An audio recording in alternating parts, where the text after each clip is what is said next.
Welcome back to Movies TV Man. I'm Mick, your host with the most. Just ask your girlfriends and your wives. Now, I've already put out today's video. I don't even know when this is going to go out. This may not go out till tomorrow, so this could be utterly confusing. But I just discovered a video, a conversation between two prominent movie pundits about the DCU. I think it's very exposing to James Gunn, all his fans, and people who think the DCU is going to be the bestest ever before they see it. So this is a conversation between movie pundits, Jeff Snyder and Russia. Very respected movie pundits. I want you to listen to this very carefully. These guys are assignment guys. Craig Gillespie's an assignment guy. You mean like for hire? Director for hire? Yeah. Okay? James is struggling to get filmmakers who are going to take notes from him. Okay. That's what's going on, and that's why when he's got a guy like Matt Reeves in the door, or James Mangold in the door, it's like you kind of, or even like Luca, like you gotta do their thing, right? They didn't, like James Mangold is not gonna take fucking notes from James Gunn, and so it's like the thing, Clayface, okay? Clayface, they're getting rid of like the villain stuff, right? Yeah. They're like, we're gonna turn him into the protagonist. They're gonna take him and make a man who's turned into a monster who wants to get revenge on the people who turned him into a monster, right? Right. Yeah. You know what that movie's called? What? Swamp Thing. Yes. See what I'm getting at here? Yeah. Is James Gunn, are we doing Clayface because he feels like, shit, I'm never gonna get James Mangold come in and take notes from me and do fucking Swamp Thing? Which is ironic because I'm told that James Mangold is actually more passionate about Swamp Thing than he is Star Wars. Right.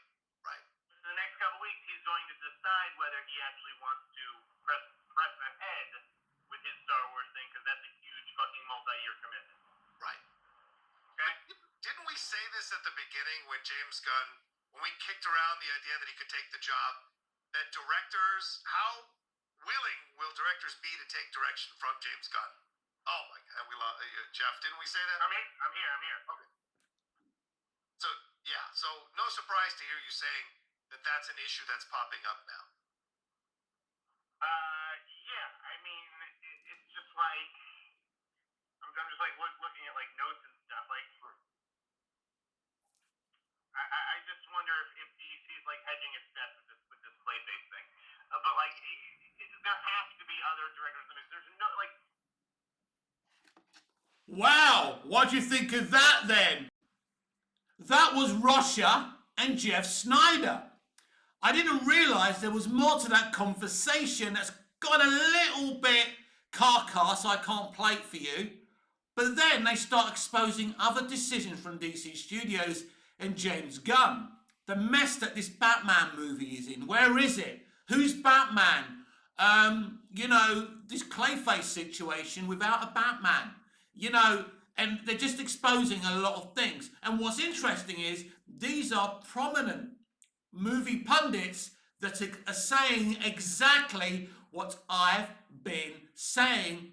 The decision making isn't exactly compos mentis. But let's go back to the conversation that we both just listened to.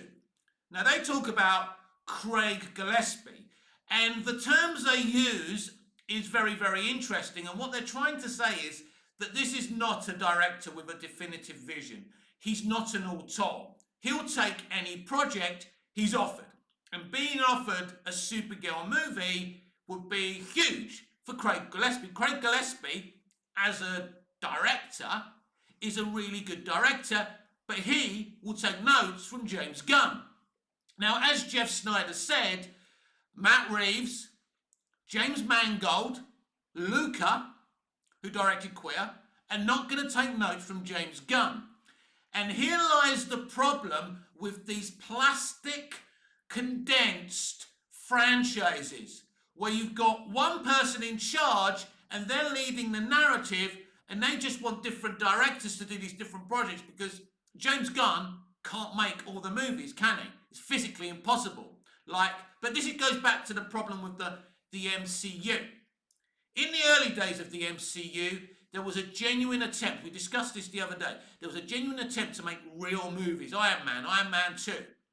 Iron Man 3, still kind of a genuine movie, although it came after Avengers, which is when they really started going for the cameos and Easter eggs and stuff. But you've got one person in charge, and this is the problem. There's not really an attempt to tell a movie. So James Gunn greenlit Swamp Thing because he wanted to do this kind of monster who's not really a villain, but he wants to get revenge, as you heard from Jeff Snyder. But he's already got problems with James Mangold. Yes, James Mangold is more passionate about Swamp Thing, but there's a problem because Swamp Thing's going to be in the DCU. And as we know, James Mangold is not going to take notes from James Gunn. What Jeff says there is absolutely true and right. And what's ironic about all of this is that James Gunn is a director that's always boasted during the marketing of the Suicide Squad, because James Gunn talks far too much. He was bragging that if he gets notes he doesn't like, he screws them up and throws them away. This is the man who gave notes to James Wan, a much more superior director. Guess what? They drove James out of Warner Brothers. He had been at New Line for most of his career. I think now he's signed a contract over at Universal, a bit like Christopher Nolan. Universal are getting more and more powerful, and Warner Brothers are a joke studio. We know that. Swamp Thing shouldn't be in the DCU. Swamp Thing should be in DC Elseworlds. I was very surprised when Swamp Thing was first announced. An exciting announcement. But Roger and Jeff Snyder go on about, they're a bit concerned why there's a Superman movie, but then they're doing smaller characters. I don't really have that concern. I think you can have a DC universe of films and streaming where you get the bigger characters, but then the smaller characters. The problem I have, Gunn wants to use Superman to launch the franchise, but then basically all he really wants to do is the smaller characters that haven't been done before. Will you get people go to the cinema to watch Sergeant Rock? Sergeant Rock seems like something that may be more effective on streaming or television.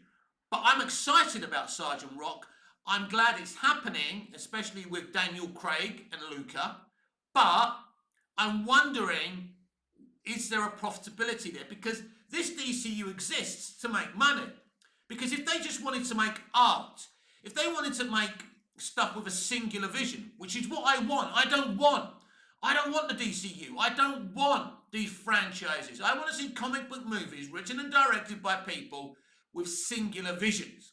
People like Matt Reeves. I want to see Constantine 2 because that will have a singular vision and he won't worry about the next movie because there probably isn't going to be one. Now, I would be very excited if we could get at least a third movie of Keanu Reeves as Constantine as well. Let's just get the second one done. We've been waiting for so long. So what they're saying here is very, very interesting, that he's been struggling to bring in good, respectable, directors. And this was a conversation, as the lads said, they had a long time ago, where James Gunn would struggle to bring in directors because, to credit to Gunn, he's tried to bring in top-tier directors. He made an offer to Ben Affleck to come in. I think it was for Brave and the Bold. That went out the window because we know Muschietti is like Craig Gillespie. He's just a director. He's not an auteur. He doesn't have a vision. He's just going to do as he's told. But I don't think he's ever... as I've told you before, Brave and the Bold isn't even happening, as far as I'm concerned. It's all become a mess, which Jeff Snyder and Roger did talk about after I switched the video off. I didn't realise it went on, but very interesting. So, all the stuff we're getting from Snyder and Roger is very interesting, and it's very exposing. The plan is falling to pieces. The truth is of this franchise, what you're actually going to get is one big Superman movie. Now, Jeff Snyder also said, not in that video, that he believes Superman will be a very successful movie and it has a great message to it. We will see about that. You know, maybe we should be calling him Jeff Nostradamus, not Jeff Snyder. Nobody knows if that film's going to be a failure or successful. Whether you want it to fail, whether you want it to be successful, nobody knows. That's why I've tried my best to sit on the fence about Superman. As much as I love the character, and most of you who have known me a long time, who have been watching me for a long time, know how much I adore Superman, how much I adore Christopher Reeve, Superman 78, Superman 2. I have a soft spot for Superman 3, even Superman 4. Superman Returns has some really great moments. I love Man of Steel, BVS, the Snyder Cut. There's a lot of things I love. But that's because people actually had an idea of what they wanted to do. This whole thing with James Gunn and the DCU just seems like a blag to me. But so was Justice League. So was Justice League a blag. We've spoken about the divided DC fan base, and it's a big problem. Where it doesn't matter what arguments each side have online, it doesn't matter who gets the last word or who accuses the other person of what. The reality is, it is a tainted franchise. And it wasn't a good idea for Zaslav to decide to create a new cinematic universe. You know, cancel the DCEU and do something new. It was obvious to everyone who understood anything about film, anything about comic book franchises, it was time to go back to DC's roots and Warner Brothers' roots with comic book movies, which is to make movies with singular visions. Like Superman 78, like Superman 2, like Superman 3, films with their own, you know, preconceived story. Batman 89, Batman Returns, they all have their own stories. Even Batman Forever and Batman and Robin, they're films. They're just films with, you know, a singular story, right? Some of them are better than other movies. This is the roots of DC and Warner Brothers together. The Joker movie, a movie with a singular vision, very successful. Nolan's The Dark Knight trilogy, a trilogy with a singular vision, all very successful. Even the ones that weren't successful in the list I've just given you are still kind of beloved by some people. The MCU was successful for 3 phases, and WB is still chasing after that. Even now that the MCU is getting flop after flop and disaster after disaster. We'll see what happens after Fantastic Four there. Feige made a huge mistake, as I explained the other day. Should have taken a 3 to 5 year gap, created a new timeline, new Earth, Fantastic Four, X-Men. That should have been the new thing. That should have been the new thing. He effed up, but Disney took over the narrative of the MCU after Endgame. That's where the problems began with, you know, with the activists and the politicizing of the MCU. So this is where we are with the industry now. It's a mess.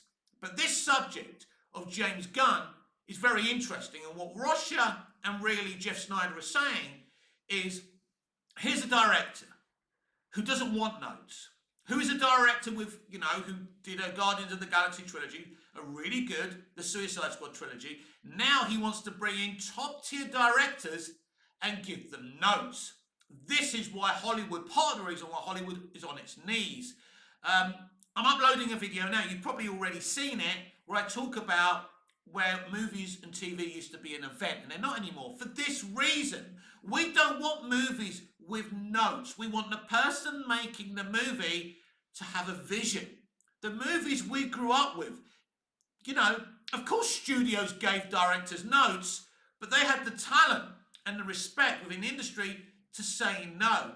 These, you know, these condensed, you know, these ketchup bottle franchises are the problem. They're killing cinema. And James Gunn wants to give us more of the same. This is not the direction Zaslav and Warner Brothers Discovery should have gone with. Kill the DCEU, no DCU, and just release movies with a singular vision, whatever that is. Yes, you could have allowed Snyder just to finish his arc, right? But allow other directors to come in and do their thing as well. Matt Reeves could continue to do his thing. Todd Phillips could have done his thing. They upset, you know, Todd Phillips. That's why we got the Joker sequel that we got. But he had a big plan for the Black Label. And that went out the window. So this is what the problem is. But yeah, there's a lot of issues with James Gunn's plan. And, you know, they're even rumouring a Zatanna movie. The thing is, you shouldn't be making all these plans until you know how Superman's going to do at the box office.